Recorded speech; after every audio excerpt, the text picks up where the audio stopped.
For all of Family Guy's faults, something you can never take away from them is that they were the kings of holiday specials. Hell, specials in general.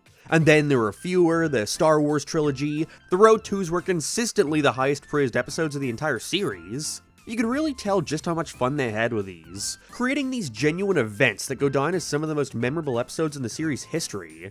Strangely though, as time has gone on, sometimes I stop and ask myself, when and why did Family Guy stop doing these special episodes? I want to say it was Road to India, but hell, that was almost 10 years ago.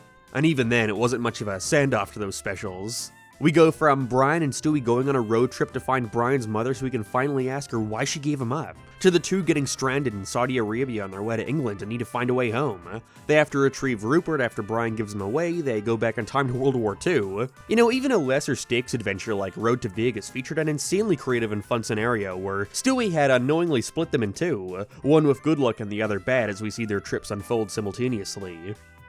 They go to India so Brian can meet a tech support lady that he fell in love with. Doesn't work out, shocker. Again, after this lackluster episode, we've rarely seen them even attempt to return to any of these big events. I have to wonder if at some point the writers shifted, with the new ones not having much interest in doing something as ambitious as this. Maybe Fox won't give the budget for it. Or maybe it just doesn't cater towards a streaming model. Oh wait, either way, I was pretty intrigued to see that over the past couple months we've begun seeing Family Guy start to hype up, for the first time in almost a decade, some new special episodes. Wow, finally! This was all for the sake of them celebrating the 25th anniversary of Family Guy. They've been doing a ton of shit. Fun fact, they actually reached out to me not long ago to sponsor a video about the series. My choice. And then they just stopped responding eventually. I guess they actually watched my videos. Still, I was excited. Better yet, their Halloween and Christmas episodes. They've had some great holiday specials in the past. Even the ones that weren't hyped up to be the biggest thing ever. I can't wait to watch. What do you mean marketing ploy to excite people about two random-ass episodes that have nothing special or interesting about them? No, yeah, sounds about right, actually. When it came to the Halloween episode, I was actually pretty excited given this cool poster they made. But it wasn't long after it released that I learned this was actually just a regular Halloween-themed episode they tried to hype up as the biggest thing ever, just for the sake of the anniversary. And so when this Christmas one came around, I was not buying that shit. Especially not after they released this god-awful trailer that's edited like this is gonna be the pinnacle of fiction. Alright, Peter, calm down. You're not the first guy to save your Christmas shopping for the last minute. Why is it edited like this? I can't tell if it's a joke or not. And so I decided to do something I haven't done in the last year. I sat down and watched new Family Guy, just to see what's so special about this Christmas special. Spoilers, it sucked, but before we go any further, I want to tell you about today's sponsor, FlexiSpot. When working from home, there's nothing more important than being comfortable. The wrong chair, the wrong desk, anything can end up causing serious issues, such as back pain. Which is why I'm glad today's sponsor FlexiSpot has just sent me this great E7 Plus standing desk. This thing is solid and incredibly durable, and goes seriously high without shaking or wobbling at all. It also carries a ton of weight. So it's so much higher than I think it will. Best part is, you don't even gotta stand with it. I sure as hell don't. I'm lazy, I'll admit it. What I love most, though, is all the accessories you can get to go along with it. Already, the keypad has a USB charger built in. And for example, here I've added a monitor stand to create even more desk space, along with this series of outlets that fit right into the side so I don't have to plug stuff under my desk. It's super handy. So be sure to go to FlexiSpot.com in the description and grab some of their products. I'd recommend this sweet standing desk, of course, but they've also got that ergonomic chair. I love that recliner still. With a 15-year warranty, there's no reason not to try it out. So be sure to use my code YTE7P50 to get an extra $50 off on the E7 Pro, E7 Plus, or the standing desk. Check it out in the description. Now, when thinking about Family Guy Christmas specials, what comes to mind? You know, the first, undoubtedly, just for being, well, the first. But even on its own, it's great. Tells a story very in line with those early episodes as the family continuously mess up the festivities, with Lois trying to put on a happy face about it all before finally snapping and going mad, with the rest of them needing to come together to show her the true meaning of Christmas. Standard sitcom Christmas special, but it works. Also has this frame, so it's immediately a classic. The one everybody knows, however, is Road to the North Pole. This shit blew my mind when I first saw it as a kid. This epic adventure unfolds as Brian joins Stewie on a journey to the North Pole so he can kill Santa Claus, before finally getting there and finding out that he, in fact, yearns for death. being this incredibly dark but fitting take on how the demands and expectations of people have gotten greater and greater over the decades, and how much of a toll that would realistically take on Santa. You ever try to make an iPod? Honestly, if I were Family Guy and had just made this special, I probably wouldn't even attempt to make another Christmas episode because this is going to be hard to beat. And so, it's like, they didn't even try. First of all, I do not envy anyone forced to make a Christmas special for a show that's gone on as long as Family Guy or The Simpsons, because realistically, what do? There's only so many Christmas stories you can tell before you begin repeating ideas.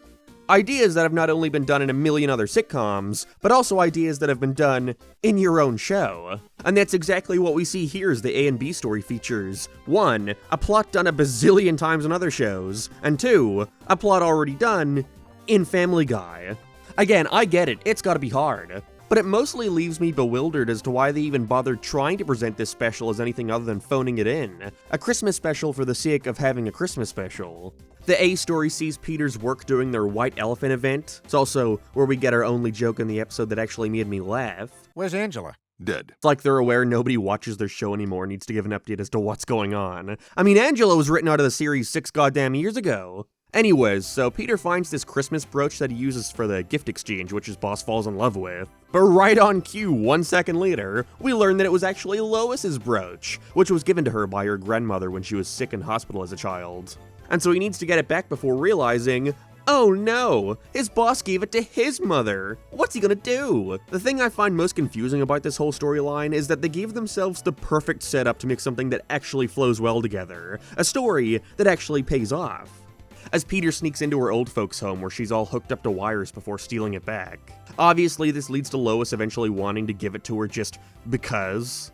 But it really feels like they were missing that scene where Peter's talking to his boss who, I don't know, mentions how sick his mother is getting, which would obviously tie it back to the beginning of the episode where Lois says it made her feel better when she was sick, and it's just like, whatever, okay, don't do it, I guess, who cares? See, I want you guys to do a little experiment after watching this and subscribing and checking out the compilation channel, and go and watch a later episode of Family Guy. Anything from the last 5 seasons. Any episode, honestly, doesn't matter. And then, go and watch an episode from the first 8 seasons. This shit isn't just exclusive to the first 3. And just think to yourself while watching, how much is actually being covered in that time? Because it's crazy to me to see just how much they used to squeeze into 22 minutes in that first batch of seasons. And comparatively, just how little happens now in that same amount of time. Like they just have nothing to say or do anymore. Family Guy is the ultimate case of a long-running show just going through the motions to me. When in its golden era, they got so much out of every episode, even the bad ones. Like, you know, stuff happens. Either way, our B story starts with Stewie writing his list to Santa before Brian comes in and informs him that it doesn't matter as he's most likely on the naughty list. To which Stewie replies that he hasn't done anything evil in a long time, not even try to kill Lois.